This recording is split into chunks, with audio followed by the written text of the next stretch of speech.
আয়দামণিকে নিয়ে তৃতীয় টিকা দিতে যাইতেছি। তো আয়দামণির মনটা অনেক খারাপ, টিকা দিব, তো সবাই দোয়া করবেন। আর বাইরে অনেক শীত, অনেক কুয়াশা।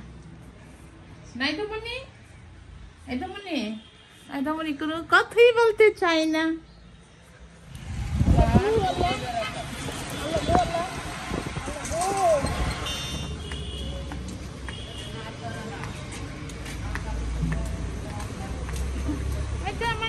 নিয়ে চলে আসলাম হসপিটালে। তো আয়দামণিকে নিয়ে চলে আসলাম আজকেও। তো আম্মা বলতেছে তো আমি একা বাসায় থাকবো, এই জন্য আমি চলে আসলাম। হ্যাঁ, আয়দামণি আব্বু চলে আসছে। নানুমণি আয়দামণিকে ছাড়া ভালো লাগে না, তাই আম্মা খালি ফোন দেয় আয়দামণির জন্য। গতকালকে ফোন দিয়ে বলতেছে আয়দামণিকে নিয়ে আসার জন্য, তাই এদিকে আয়দামণিকে আজকে নিয়ে আসছে। ভাইয়ারে চিনো তুমি? চিনো ভাইয়ারে? আর এদিকে নানুমণি আমাদের জন্য ডিম বোনা করতেছে। এগুলো হচ্ছে নানু হাঁসের ডিম, পালা হাঁসের ডিম।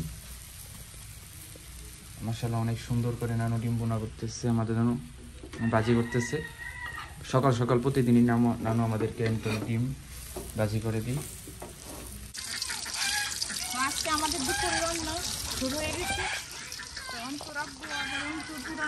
চলে যাবো দাদা বাড়িতে দুধ দেওয়ার জন্য। আজকে আমাদের সবজি রান্না, তো আমি সবজি দিয়ে দিই। এখানে মুরগির ডাল আর দুধের ডাল দিয়ে দিচ্ছি। অনেকদিন পর আম্মুর হাতে সেই পাঁচমিশালি সবজি রান্না চলছে মাটির চুলায়। আর আজকে আয়দামণি আব্বু আম্মু চলে আসছে নানু বাড়িতে। মাটির চুলা রান্না বছর রান্নার থেকে তোমার লাঠি চুলা রান্না হচ্ছে। এখানে লবণও দিয়ে দিচ্ছি আর আদা রসুন বাটাও দিয়ে দিচ্ছি। আর এখানে জিরার গুঁড়া, ধনিয়া, হলুদের গুঁড়া, মরিচ আর ধনিয়ার গুঁড়া।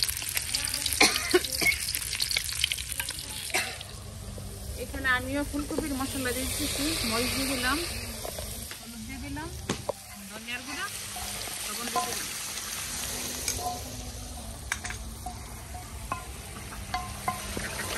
তো সবজিটা রসুন দিয়ে বাগার দেওয়া হয়েছে।